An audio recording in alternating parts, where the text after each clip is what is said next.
Salve Maria Imaculada, bem-vindos a mais um Isa Notícias. Esse quadro geralmente é apresentado pelo nosso amigo Augusto Pola, mas hoje estamos nós aqui, eu, Luiz Henrique de Moraes, presidente do Instituto Santo Atanásio, Ademir Halinski, para falar de um assunto que gerou muita consternação entre os católicos, né, e que tem ainda gerado bastante polêmica e discussão a partir de uma declaração extremamente infeliz e extremamente ofensiva feita por um dito autodenominado pastor evangélico.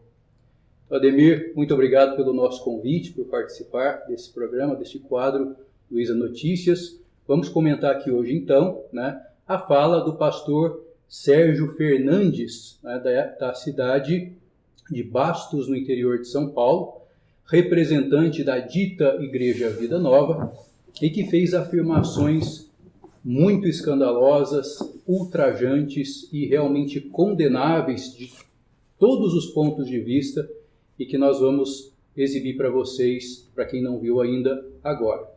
Eu que agradeço, Luiz, o convite aí. Espero poder estar contribuindo aí com essa discussão, esse bate-papo, e possamos aí aos poucos ajudar também a quem está assistindo aí a entender melhor essa polêmica e também a verdade atrás dessa polêmica, né? Então vamos ver o vídeo então e depois comentamos. Colocar uma imagem de escultura na entrada da nossa cidade que não nos representa. Aquela imagem não nos representa. Não tem nada a ver com a gente. Eu estou indignado. Estou conversando com pastores, com pessoas, porque eu estou indignado usar o dinheiro público para fazer aquilo que fizeram. Não tem nada a ver com a gente. Quando a pessoa entra em Bastos e olha lá a bandeira do Brasil, a bandeira do Japão, o obelisco, beleza, é cultura japonesa, parabéns, nos representa. Põe ovo, põe galinha, põe o que quiser, mas não vem pôr um satanás fantasiado de azul na entrada da cidade. Só traz maldição para a nossa cidade. Aquilo é ponto de contato do inferno. É porta aberta que eu queria para você orar, queridos. Ora, todo espírito de idolatria não vai ficar aqui. Eu não aceito. Então, pessoal, vocês viram, não é, essa postura, eu diria, não só extremamente ousada, mas extremamente ofensiva, blasfema e realmente injuriosa para a Virgem Mãe de Deus, Nossa Senhora da Conceição Aparecida, que nós estamos celebrando nestes dias, não é? E que foi homenageada num monumento totalmente legítimo, que foi instalado, que foi construído numa das entradas da cidade de Bastos, não é? E que esse pastor classificou de uma forma totalmente execrável, não é? A pergunta que eu acho que fica para a maioria de nós é: qual é a legitimidade que este homem tem, que este Sérgio Fernandes tem, para fazer uma crítica tão ácida e tão ultrajante como essa? O que nós podemos falar a respeito disso, Ademir? Será que ele tem alguma legitimidade, por exemplo, para questionar que foi investido dinheiro público nessa obra? Pois é, Luiz, é uma questão assim que para a gente abordar, a gente tem que voltar lá na raiz do problema, né? Primeiramente entender como que este homem pode se autoafirmar um sucessor dos apóstolos, né? Primeiramente nós podemos fazer esse tipo de pergunta, né? Quem é que deu autoridade a ele? Quem foi a pessoa que tinha o poder, as chaves para poder fazer isso, né? Como nós dentro do catolicismo conhecemos muito bem. E aí nós também temos que fazer um outro questionamento aqui que não podemos deixar de lado, né? Porque ele está questionando o Estado. Aliás, se a gente for olhar o laicismo que nós estamos vendo hoje, que aflora a sociedade neopaganizada de hoje, é fruto não só da filosofia de Ockham, mas justamente do protestantismo, que gerou uma ruptura no Ocidente e que aos poucos isso levou a uma ruptura também com o Estado, né? Então nós temos que fazer todos esse tipo de análise para daí depois nós chegarmos a fazer essa afirmação se esse homem tem alguma condição, alguma autoridade para fazer tal invocação e tal cobrança junto aos órgãos públicos daquele local, né? O Sérgio Fernandes, ele vive num país que foi literalmente fundado pela Igreja Católica, né? Então, este país, este território que nós chamamos hoje de Brasil, foi descoberto por uma ordem católica, que é a Ordem de Cristo, a qual pertencia Pedro Álvares Cabral, nosso descobridor. Então, nas próprias caravelas que chegaram aqui, havia uma grande cruz simbolizando a presença desta Ordem de Cristo na missão de comunicar a verdade católica às outras gentes, como foi o pedido do próprio Jesus, quando apareceu, né, para Dom Afonso Henriques, antes da Batalha de Ourique, que libertou Portugal das invasões maometanas, né? Então foi uma missão recebida pelos portugueses. Eles vieram com grandes dificuldades, passando por numerosos perigos em alto mar, civilizaram esse país, que antes era nada mais, nada menos do que um imenso matagal com tribos que se digladiavam, que guerreavam entre si o tempo todo, canibais, e aos poucos, né? Canibais inclusive, né? Infanticidas, né? Muitas tribos com poligamia, né? E tudo isso foi sendo aos poucos civilizado, o país foi sendo desenvolvido, sobretudo pela presença católica. Então, o senhor Fernandes deveria se lembrar, por exemplo, que a própria capital do estado dele, a cidade de São Paulo, foi fundada a partir de um colégio católico, jesuítico, né, de uma missão jesuítica. E praticamente todas as cidades do Brasil, se nós olharmos para a própria configuração dos centros históricos das cidades, elas sempre nasceram, cresceram e se desenvolveram em torno de capelas, de missões católicas, não é? E a maior força civilizacional do Ocidente sempre foi a Igreja Católica. Então, ele deveria, em primeiro lugar, reconhecer isso. Tudo que ele e os antepassados dele devem aos católicos, né, e que agora, de uma forma tão ingrata e tão ofensiva, ele responde. Eu tenho certeza, por exemplo, que ele já precisou, alguma vez na vida, de um hospital, né? Os hospitais chegaram aqui na figura das Irmandades das Santas Casas de Misericórdia, uma instituição católica, né? A grande maioria dos hospitais que nós temos até hoje tem nomes católicos, ou nomes de santos, ou Santa Casa de Misericórdia. Então, eu convidaria esse senhor Fernandes a fazer essa reflexão. Depois, como você lembrou muito bem, Ademir, de onde vem o pastoreio, o dito pastoreio espiritual do senhor Fernandes? Quem deu a ele essa autoridade, né? Ele, por acaso, é um sucessor dos apóstolos, como são os nossos bispos? Como é o Papa, sucessor do próprio São Pedro Apóstolo, de quem Jesus recebeu o poder, a autoridade, as chaves para ligar e desligar? E isso está na Bíblia. Será que essa parte eles não leem, não estudam, né? Então ele, na verdade, não é pastor coisíssima nenhuma, né? É um canastrão, um embusteiro que terá, se ele não se converter, o mesmo destino de um Henrique VIII, por exemplo, que fundou uma nova igreja porque queria se divorciar e se casar com uma outra mulher. Terá o mesmo destino de um Lutero, de um Calvino, né? Esses grandes heresiarcas que dividiram a cristandade, que semearam a discórdia, que fizeram o verdadeiro papel do demônio. Este será o destino do senhor Sérgio Fernandes, sobretudo quando blasfema contra a Santíssima Mãe do Senhor. Então, por tudo isso, eu acho que realmente ele não tem autoridade nenhuma, né? Não tem legitimidade para isso, e deveria reconhecer, além do papel dos católicos aqui, né, que ele, sobretudo, é que está fomentando a idolatria. E a gente tem que reforçar aqui que ele é fruto do próprio liberalismo e da ruptura do homem com a própria igreja, né? Então, a gente vai analisar e depois ele vai dizer que o Estado é laico, mas esse Estado é laico, quando você enche o peito para dizer que o Estado é laico, é justamente você está querendo dividir a sociedade da vida espiritual. Porque qual que é o fim último do homem? Esse senhor deve saber qual é o fim último do homem, né? Ou pelo menos se diz pastor, pelo menos isso ele deve reconhecer, né? Que o fim último do homem é a salvação da alma. Logo, se é a salvação da alma é algo primordial, e nós temos uma instituição, uma administração pública temporal, que o dever dela é trazer o bem comum, a administração dentro da sociedade para promover o fim último do homem, que é a salvação da alma.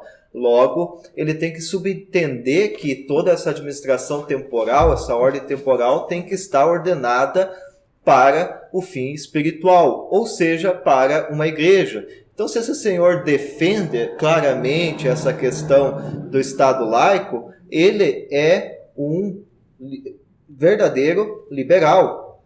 Um liberal que diretamente afronta a ordem da criação divina, aonde todas as coisas, toda a criação tem que estar, de certa forma, voltada para o fim último, que é o próprio Deus.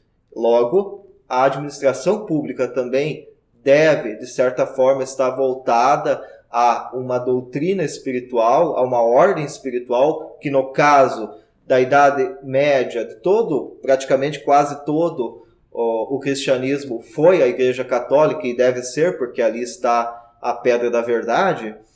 Este homem ele faz o trabalho de ir contra tudo isso. Ou seja, para ele é mais promissor uma sociedade laica, ou seja, uma sociedade sem Deus, que a administração seja afastada completamente das coisas divinas, e logo, aqui eu não estou falando em usar termos como Deus na Constituição, porque nós sabemos muito bem que as constituições onde tem o termo Deus, nós não estamos falando do Deus verdadeiro, mas do Deus maçônico, que infelizmente não tem nada a ver com o Deus católico, e que estas figuras o defendem, como a gente vê muitas vezes acontecer no protestantismo.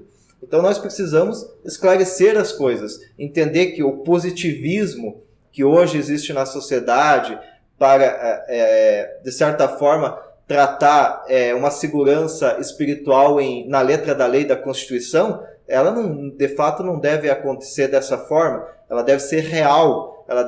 Toda a administração deve ser voltada à doutrina espiritual, no caso, uma doutrina verdadeira da Igreja Católica, como sempre foi. E quando as discussões mais difíceis da sociedade começam a acontecer, como é o caso, por exemplo, agora, de uma tentativa de liberação do aborto, o Estado deve se voltar àquela que é a autoridade espiritual, que tem como princípio a salvação dos homens, que é a Igreja Católica. O que de fato leva essas pessoas à salvação da alma e, consequentemente, toda a sociedade? A administração pública, os deputados e vice-versa devem fazer isso. E justamente é dever levar a verdade. E a verdade também deve ser levada da forma do belo, da arte, da arquitetura e da cultura. Muitas vezes a cultura parece estar longe do espiritual, mas ela é o reflexo do espiritual. Então, se nós temos uma cidade onde busca colocar uma escultura da Virgem Maria como algo central da cidade, deve ser muito admirável por todos, visto que a cidade em si está se voltando ao que realmente deve fazer, que é se ordenar ao espiritual, ao fim último do homem, que é a salvação das almas. Logo, esse ser, ele está trabalhando de forma contrária, visto que eles caem numa heresia, que talvez o Luiz vá comentar um pouco mais à frente, que já foi até mesmo refutada antes mesmo do protestantismo existir. Então, a gente tem que tomar cuidado quando essas pessoas tomam palavras para atacar a Virgem Maria, as estátuas, como algo de idolatria, e não é. E daqui a pouco eu vou explicar simplesmente a diferença, ou posso aproveitar até agora, né, Luiz? Explicar a diferença de idolatria com veneração. Então, é algo claro. Qualquer pessoa pega um dicionário e vai lá e procura o que é idolatria. Idolatria é tomar algo por Deus, como fim último. Aonde, eu faço a pergunta para esse senhor chamado Sérgio, aonde que um católico, em sua sã consciência, pegou uma imagem e tomou por Deus, disse que aquilo fosse o fim último da vida dele? Essa simples pergunta que eu faço. Se ele tiver alguma prova que alguma autoridade da igreja falou isso em algum momento, aí eu dou a razão a ele. Mas ele não vai encontrar esse tipo de prova em lugar algum. Porque o católico, em sua sã consciência, sabe muito bem que aquela imagem é somente um objeto de inspiração para a pessoa verdadeira que nós estamos falando. Se nós estamos falando da Virgem Maria, para lembrar da Virgem Maria que está no céu. E quando nós falamos em venerar, venerar vem de admirar. O que é admirar? É ver algo bom naquela pessoa, é reconhecer que aquela pessoa tem algo melhor que nós, ou fez algo bom.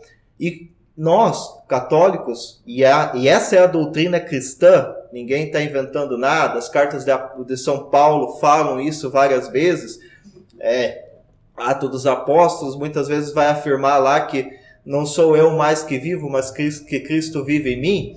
Então, nós entendemos algumas coisas muito claras. Pessoas que buscam e têm uma maior intimidade com Deus, mais próximas de Deus elas estão. Ou seja, mais santas elas são. E nós entendemos que o nosso fim último é Deus. Logo, se alguém está mais próximo de Deus, essa pessoa merece uma admiração maior de nós. E é isso que nós fazemos. Nós a tomamos como um exemplo de vida para nós chegarmos cada vez mais próximo de Deus. Isso é venerar. Não é esse discurso mentiroso que acontece no meio protestante, e eu costumo sempre falar que o protestantismo nada mais, nada menos que é um discurso falso de uma igreja católica que não existe. Porque todo o discurso que é produzido por um protestante, ele nunca foi ensinado dentro da igreja católica. É um espantalho. É um espantalho, exatamente, usando a palavra mais correta, é um espantalho. Então nós devemos tomar esse cuidado, e aí muitas vezes fica um alerta. Enquanto nós, católicos, buscamos fazer o nosso papel de buscar esses irmãos que estão abandonaram a fé, que estão perdidos, olha o que a Bíblia diz: nem todo aquele que diz Senhor, Senhor entrará no reino dos céus. Então vamos tomar cuidado, fazer análises. Esse vídeo é pequeno, não cabe, mas talvez no futuro, sobre a pessoa de Jesus Cristo, por exemplo. O que a fé católica ensina da pessoa de Jesus Cristo e o que estas seitas ensinam. Como eles entendem Cristo? Será que é verdadeiramente o mesmo Cristo?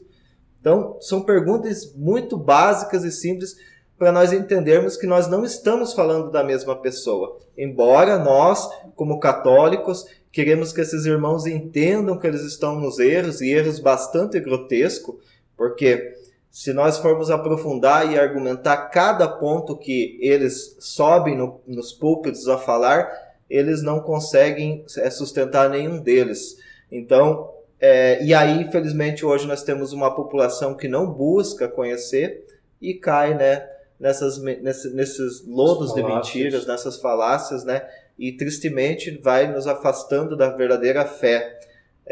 A gente reza pela misericórdia que Deus olhe com benevolência para essas pessoas, visto que elas muitas vezes se afastam até mesmo por uma certa ignorância. Mas aí nós temos que tomar um cuidado também, porque se elas têm ódio à fé da igreja, se elas têm ódio à mãe de Cristo, então aí é muito mais complicado, visto que tomamos nós, por exemplo. Será que nós aceitamos que alguém que tenha ódio da nossa mãe entre em nossa casa? Façamos essa pergunta. Será que Jesus aceitará também? Então é uma pergunta simples, básica. Então, e é por isso que a gente tem que tomar muito cuidado quanto a essas questões. Eu peguei aqui uma frase, inclusive o nosso estimável professor Carlos Nogueira, um grande homem, um grande filósofo, até colocou essa semana na internet, de São Luís Maria Grignon Montfort, e faz muito jus a essa reflexão que nós estamos fazendo aqui hoje, para nós buscar verdadeiramente a verdade, não com toda a honestidade. Todos os verdadeiros filhos de Deus e predestinados têm a Deus por pai e a Maria por mãe. E quem a não tem por mãe, não tem Deus por pai. Eis porque os réprobos, como os heréticos, os cismáticos, etc., que odeiam e olham com desprezo ou com indiferença a Santíssima Virgem, não têm Deus por pai, ainda que disto se gloriem, porque não têm Maria por mãe. Pois se a tivessem por mãe, honrá-la-iam e amá-la-iam, como um verdadeiro e bom filho ama e honra naturalmente sua mãe, que lhe deu a vida. São Luís Maria Grignon Montfort. Então vejam a profundidade dessa frase. E como que nós vamos atacar a Virgem Maria se esta mulher deu seu fiat e nas veias de Cristo correram o sangue da Virgem Maria? Vocês já viram, façamos uma reflexão, vocês já viram a água se misturar com óleo? Agora eu faço essa análise do pecado com as coisas sagradas. Não tem como. Então é impossível. Como é que você vai acusar Maria de uma mulher qualquer, uma mulher que não tem, que tem o pecado original, se ali nasceu o Filho de Deus? Então, a Virgem Maria realmente é concebida sem pecado. É uma criatura predestinada por Deus. E nós devemos aceitar as coisas como Deus quis, e não usar do nosso orgulho, das nossas vaidades para criar doutrinas que nos satisfaçam, ou que nos derem talvez palco. Ou poder. Ou dinheiro. Né? Então, nós viemos aqui como leigos católicos tratar de um assunto que verdadeiramente deve ser tratado, e como fiéis, respeitando a doutrina milenar da Igreja, usando aquilo que a Igreja ensinou, que vem baseada em toda uma filosofia que depois foi aprimorada com Santo Tomás de Aquino, né? E é engraçado, Ademir, que eles dizem tanto que seguem a Bíblia, né, que a grande norma da religião deles é a Bíblia, mas eles se esquecem, por exemplo, que Maria é honrada em vários e vários trechos dos evangelhos, né? A começar pelo próprio São Gabriel, quando aparece a ela na Anunciação e diz: Ave, cheia de graça. Né? Como é que uma criatura cheia de graça, plena de graça, a nenhum outro profeta, santo, a nenhuma outra figura das Sagradas Escrituras, da história da salvação, é dito algo semelhante? Né? Ave, cheia de graça, o Senhor é contigo. E ela, na sua grandíssima humildade, se coloca como escrava do Senhor, né? E faça-se em mim, segundo a vossa palavra. Depois também na visita a Santa Isabel. A visita a Santa Isabel, que já estava grávida também há mais tempo, inclusive, de São João Batista, ela é chamada de bendita ou bem-aventurada. Isso varia conforme a tradução, não é? E Isabel diz: de onde me vem a honra de vir a mim a mãe do meu Senhor? A mãe do meu Senhor.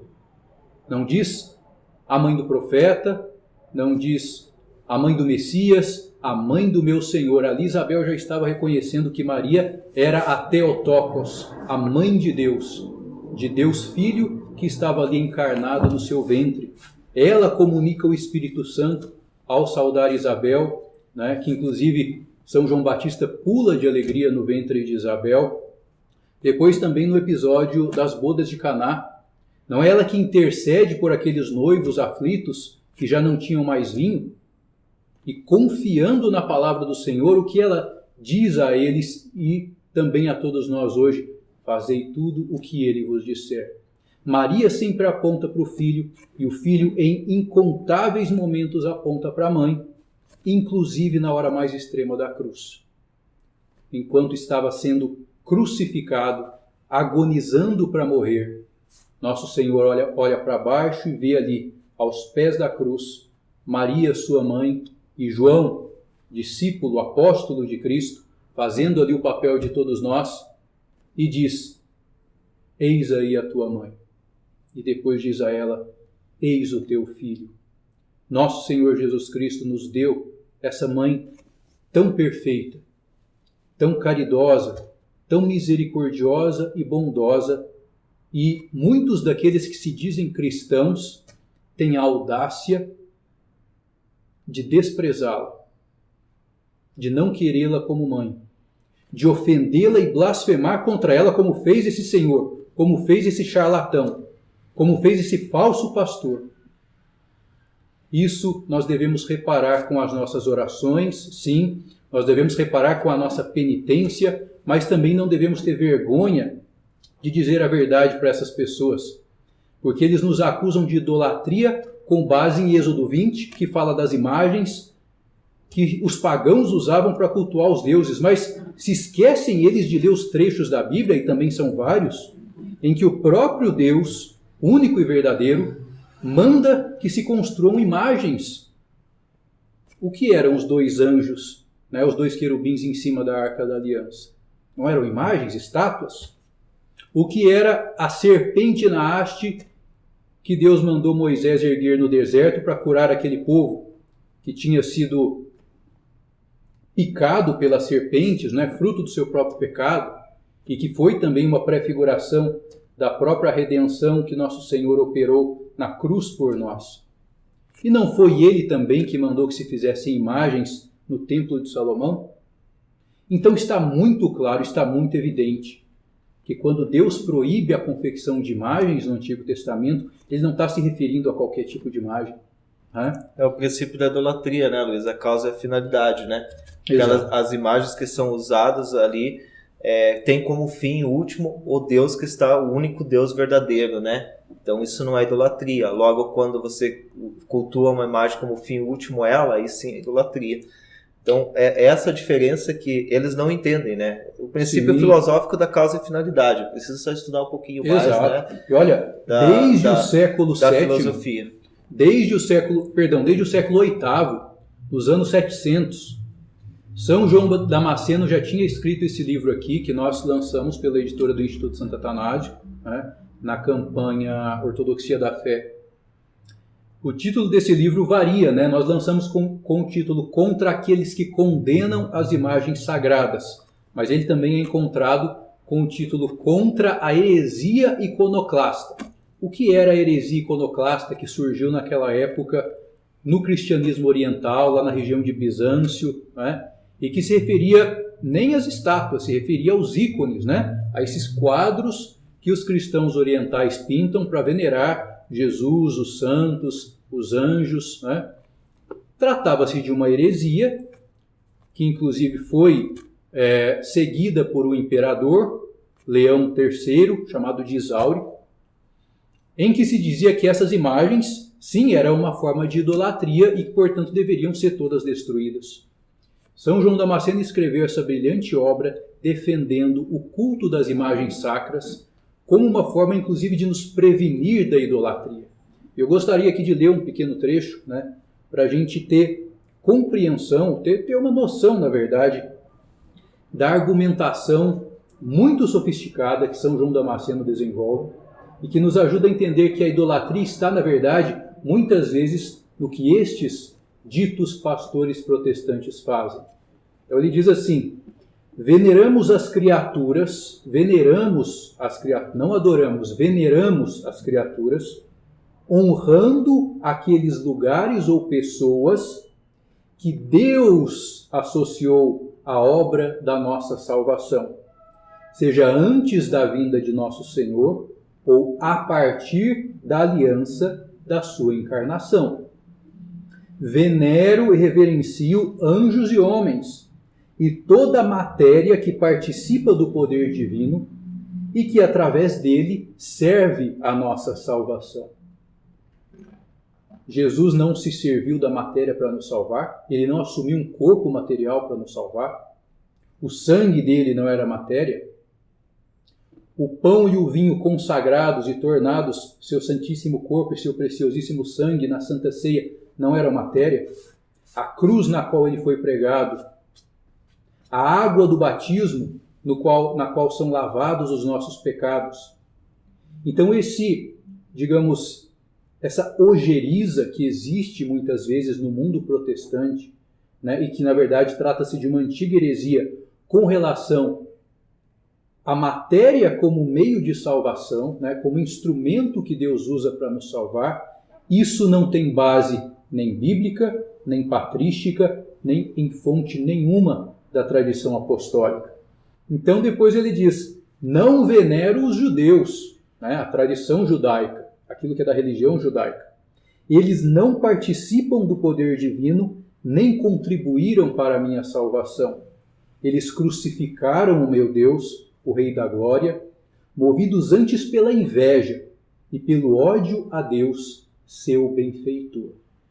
Então os protestantes muitas vezes se revelam uma heresia neo-judaizante.